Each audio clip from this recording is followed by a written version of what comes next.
నమస్తే welcome to మా Telangana TV. ఇక డీటెయిల్ చూస్తే రాష్ట్ర అటవీ శాఖ అభివృద్ధి సంస్థ మాజీ చైర్మన్ వంటేరు ప్రతాప్ రెడ్డి సన్నవడ్లు దొడ్డువడ్లు అనే తేడా లేకుండా ప్రతి ఒక్క రైతుకు కాంగ్రెస్ ప్రభుత్వం 500 రూపాయల బోనస్ ను వెంటనే ప్రకటించాలని రాష్ట్ర అటవీ శాఖ అభివృద్ధి సంస్థ మాజీ చైర్మన్ వంటేరు ప్రతాప్ రెడ్డి అన్నారు। మెదక్ జిల్లా మనోహరాబాద్ మండలం దండుపల్లి వద్ద రైతులతో కలిసి నిరసన కార్యక్రమాన్ని నిర్వహించారు।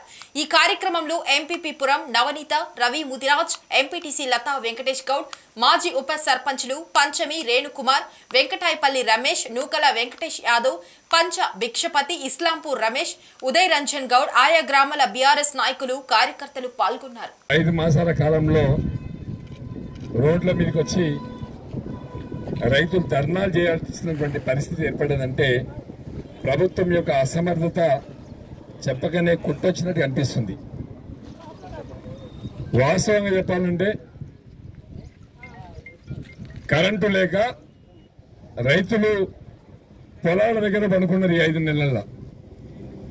అట్లా ఇట్లా కష్టపడి వడ్లు కటింగ్ చేసుకొని రోడ్ల మీద వేసి రోడ్ల మీద పడుకోవాల్సిన పరిస్థితి। కరెంటు లేక బాయిల దగ్గర పడుకున్నాం నైట్లా, ఇప్పుడు రోడ్ల మీద కుప్పలు వేసి రోడ్ల మీద పడుకుంటున్నాం। అంటే కాంగ్రెస్ అంటేనే రైతు ఇంట్లో ఉండొద్దు, రైతు పొలాలకు ఉండాలి, రైతు రోడ్ల మీద ఉండాలి, రైతు ధర్నాలు చేయాలి। ఇది కాంగ్రెస్ యొక్క లక్ష్యం। సన్న వడ్లకు 500 బోనస్ అంటుండు। సన్న వడ్లకు 500 బోనస్ నువ్వు ఇచ్చేదేంది?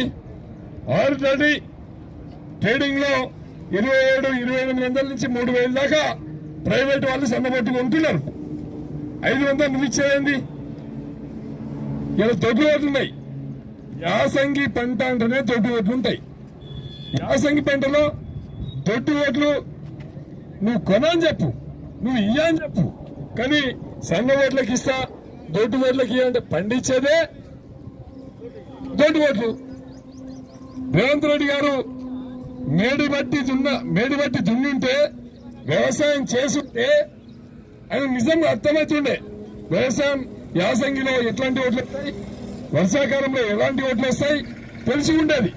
వ్యవసాయం చేయనటువంటి వ్యక్తి ఈ రాష్ట్రానికి ముఖ్యమంత్రి అయింది కాబట్టి రైతులు అంతా కూడా రోడ్ల మీదకి రావాల్సినటువంటి పరిస్థితి ఏర్పడింది। 10 సంవత్సరాలు కేసీఆర్ గారు అధికారంలో ఉన్నారు, కరువు లేదు, కరెంటు పోలే, కరువు లేదు, రోడ్ల మీదకి వచ్చేవారు ధర్నాలు చేయలే। ఏ కాంగ్రెస్ పార్టీ వాడికి అనిపించలే, ఏ బీజేపీ వాడికి అనిపించలే, ఏ రైతు రోడ్డు మీదకి రాలే।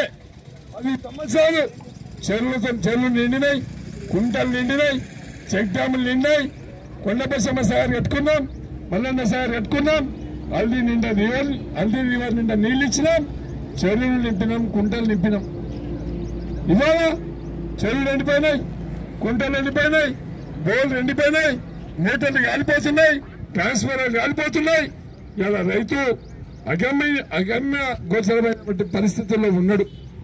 రైతు కోసం మాట్లాడాడు, రాజకీయాలు మాట్లాడతాడు, ఎంతసేపు బూతులు మాట్లాడే ముఖ్యమంత్రి ఎవరైనా ఉన్నారు అంటే అదొక రేవంత్ రెడ్డి గారు। కన్ను వీక్తా అంటాడు, పేగులు వీక్తా అంటాడు, చెడ్డీలు వీక్తా అంటాడు, ఇదేం కర్మ? పండుగ చెప్తా అంటాడు, ఉరికి కొడతా అంటాడు। ఈయన ముఖ్యమంత్రి మాట్లాడే మాటలేనా? ముఖ్యమంత్రి గారు మాట్లాడే తీరు ఇదేనా? రైతులకు నువ్వేం చేస్తావో చెప్పు, ప్రజలకు నువ్వేం చేస్తావో చెప్పు, నువ్వు చేసిన హామీలు ఏంటియో చేయండి। అలా ఇసిపెట్టి ఇలా రోడ్ల మీదకి వచ్చే పరిస్థితి వచ్చిందంటే దానికి పూర్తిగా నైతిక బాధ్యత కాంగ్రెస్ పార్టీ కాంగ్రెస్ ప్రభుత్వం తీసుకోవాలి। కాబట్టి ఇలా మేమందరం కూడా పెద్ద ఎత్తున ఎలక్షన్ కోడ్ ఉందని చెప్పి ఊరుకుంటున్నాం।